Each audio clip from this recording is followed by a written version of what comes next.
రాష్ట్రంలో ఏడాదిగా red book పాలన ఏ విధంగా కొనసాగుతుందో రాష్ట్ర ప్రజలందరూ కూడా చూస్తున్నారు. రెడ్ బుక్ రాజ్యాంగం ఏ విధంగా ప్రతి జిల్లాలో అమలవుతుందో, ఏ విధంగా రెడ్ బుక్ వల్ల ఎస్పెషల్లీ వైఎస్ఆర్ కాంగ్రెస్ పార్టీకి చెందినటువంటి యాక్టివిస్టులు, ఫాలోవర్లు, నాయకులు, ఎక్స్ ఎమ్మెల్యేలు, ఎక్స్ మినిస్టర్స్, అక్కడి నుంచి సామాన్య కార్యకర్త వరకు కూడా ఏ విధంగా అక్రమ కేసులకు, అలాగే ఇల్లీగల్ అరెస్టులు, ఏ విధంగా జైళ్లలో పెట్టి ఇబ్బందులు పెడుతున్నారనేటువంటి విషయం రాష్ట్ర ప్రజలందరూ కూడా ఈ ఏడాదిగా చూస్తూనే ఉన్నారు.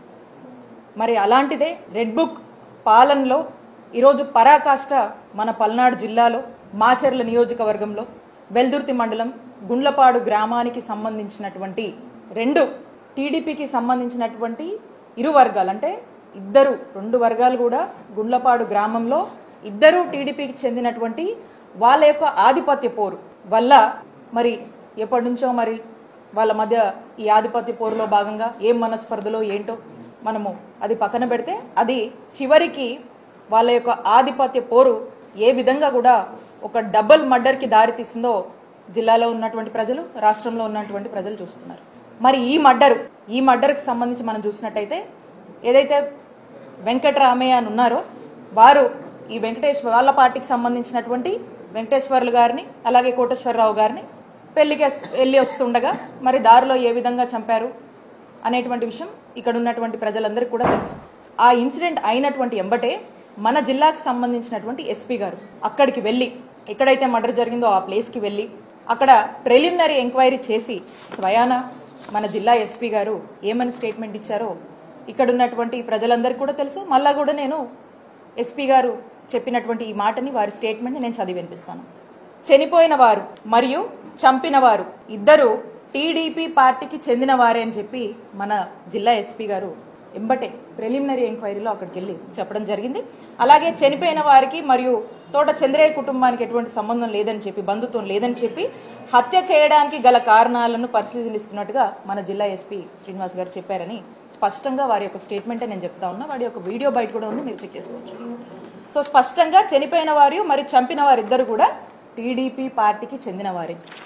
అంటే ఇక్కడ తెలిసి వెంకటేశ్వర్లు గారు ఎవరైతే చనిపోయి ఉన్నారో తెలిసి 3 దశాబ్దాలుగా ఆ టీడీపీ పార్టీ జెండా మోసినటువంటి వ్యక్తి. అలాగే ఈ చంపినటువంటి వారు కూడా ఎప్పటి నుంచో కూడా అదే పార్టీలో మరి యాక్టివ్గా ఉండి వాళ్ళంతా కూడా మొన్న ఎలక్షన్ యాక్టివ్గా చేసినటువంటి పరిస్థితి.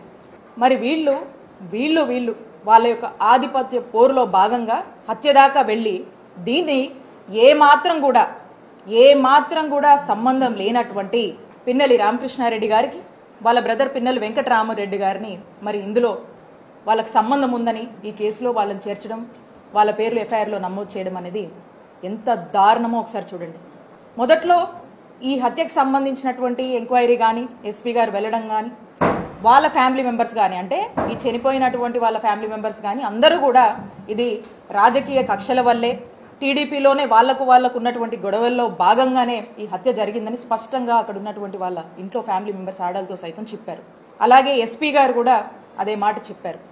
ఎంబటే ఎమ్మెల్యే గారు ఎప్పుడైతే వెళ్ళారో, ఎమ్మెల్యే గారు వెళ్ళి ఈ హత్యకు ఈ ఎమ్మెల్యే గారు ఎక్స్ ఎమ్మెల్యే పిన్నెల్లి రామకృష్ణారెడ్డి గారికి, అలాగే వాళ్ళ బ్రదర్ పిన్నెల్లి వెంకటరామరెడ్డి గారికి సంబంధం ఉందని చెప్పి ఎప్పుడైతే మాట్లాడారో అప్పటి నుంచి ఇక ఎప్పుడైతే పొలిటికల్ ఇంటరప్షన్ ఇన్ఫ్లుయెన్స్ మొదలైందో ఇక ఈ కథంతా కూడా వీళ్లకు సంబంధించిందైనా, టీడీపీకి సంబంధించినటువంటి వాళ్ళ మధ్య వచ్చినటువంటి భేదాల వల్ల జరిగినటువంటి హత్య అయినా కూడా దీన్ని పిన్నెల్లి రామకృష్ణారెడ్డి గారికి, వాళ్ళ బ్రదర్కి, పిన్నెల్లి బ్రదర్స్ కంటగట్టి మరి వాళ్ళని ఇందులోకి లాగడం అనేది ఒక్కసారి రెడ్ బుక్ పాలనలో ఇది పరాకాష్ట కాదా అని చెప్పి నేను అడుగుతా ఉన్నాను. ఎవరికి తెలియదు ఈ జిల్లాలో? ఈ జిల్లాలో ఎవరికి తెలియదు? మన పల్నాడులో ఎవరికి తెలీదు? వాళ్ళు టీడీపీ పార్టీ అనే విషయం అందరికీ తెలుసు. ఆ హత్య ఎందుకు జరిగిందనేటువంటి విషయం అందరికీ తెలుసు. మరి ఏ ఒత్తిడిలో, రాజకీయ కారణాల వల్ల, పొలిటికల్ ఇంటర్వెన్షన్స్ వల్ల, పొలిటికల్ ప్రెజర్స్ వల్ల మరి ఈ రోజున చూస్తే ఈ విధంగా, అంటే సంబంధం లేకపోయినా అసందర్భంగా ఏ విధంగా కూడా ఎక్కడో ఒక హత్య జరిగితే దాన్ని వైఎస్ఆర్ కాంగ్రెస్ పార్టీ వాళ్ళ మీదకి, అది ఎక్స్ ఎమ్మెల్యేలైనా సరే, ఎక్స్ మినిస్టర్లైనా సరే, ఎవరినైనా కూడా చేర్చొచ్చని చెప్పి పరాకాష్ఠగా మరి ఈ యొక్క హత్యని ఏ విధంగా చిత్రీకరించి మరి వీళ్ళ పేర్లను చేర్చారనేది మనం చూస్తా ఉన్నాం. మేము డిమాండ్ చేస్తా ఉన్నాము వైఎస్ఆర్ కాంగ్రెస్ పార్టీ తరఫున, ఏదైతే పిన్నెల్లి బ్రదర్స్ ని ఈ కేసులో మీరు చేర్చారో, వీళ్ళని కూడా ఎఫ్ఐఆర్లో A6గా A7గా పెట్టారో తక్షణమే మీరు ఇమీడియట్గా వీళ్ళని అందులోంచి రిమూవ్ చేయాలని వైఎస్ఆర్ కాంగ్రెస్ పార్టీ డిమాండ్ చేస్తూ ఉంది.